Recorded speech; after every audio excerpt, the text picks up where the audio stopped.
Today on the show, we're going to be taking an easy day trip out of Sydney, across the Hawkesbury River and into the MacDonald Valley.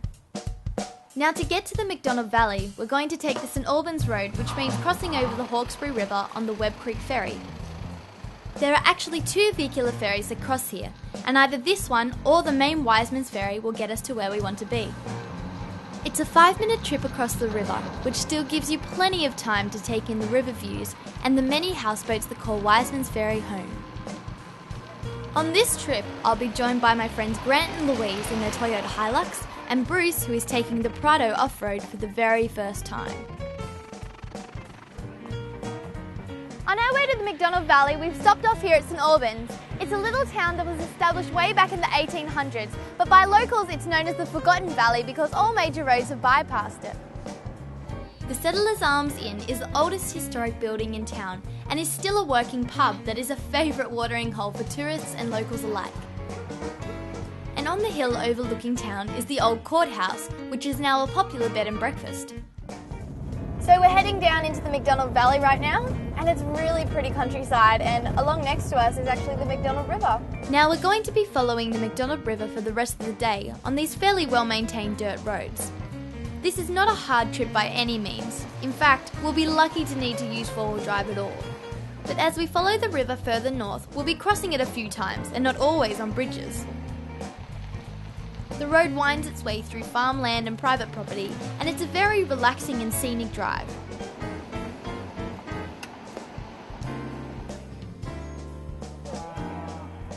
Up until now we've been driving mostly on gravel roads, but we've come to our first sandy river crossing, and it should be our first taste of real four-wheel driving for the day. As usual, it's important to be responsible when four-wheel driving and to tread lightly, especially as this is actually a few people's driveway. How cool would it be heading to work along here every day? Although I think that when there's been a lot of rain, that this crossing might be just a bit more challenging than it is today. Along this road are plenty of places to stop and have a look around, or maybe have a picnic. We've packed a picnic lunch, and this stop-off is a great spot to sit, relax and take in the sights and sounds. Wherever you are on the MacDonald Valley Road, you're not far from the river, and this will be a nice spot for a swim on a hot summer's day.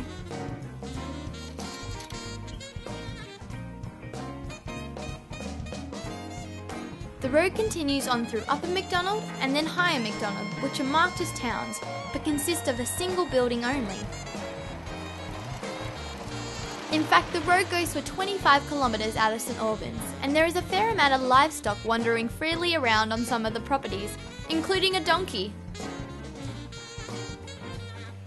We've come to another river crossing, and while I was going over, Grant had gone down another track to the river.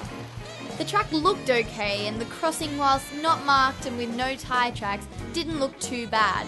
But there is a lot of quicksand in the creek beds around here, and this was the result. It's important to stay on the track, as if you go off while crossing creeks, you can get stuck in the soft sand just like this. After a bit of mucking around, getting my car down and hooking up the snatch strap, I managed to get him out. We've come to a third river crossing, and a few cows are making it a bit difficult to get over. They soon get out of the way and we all head across the river.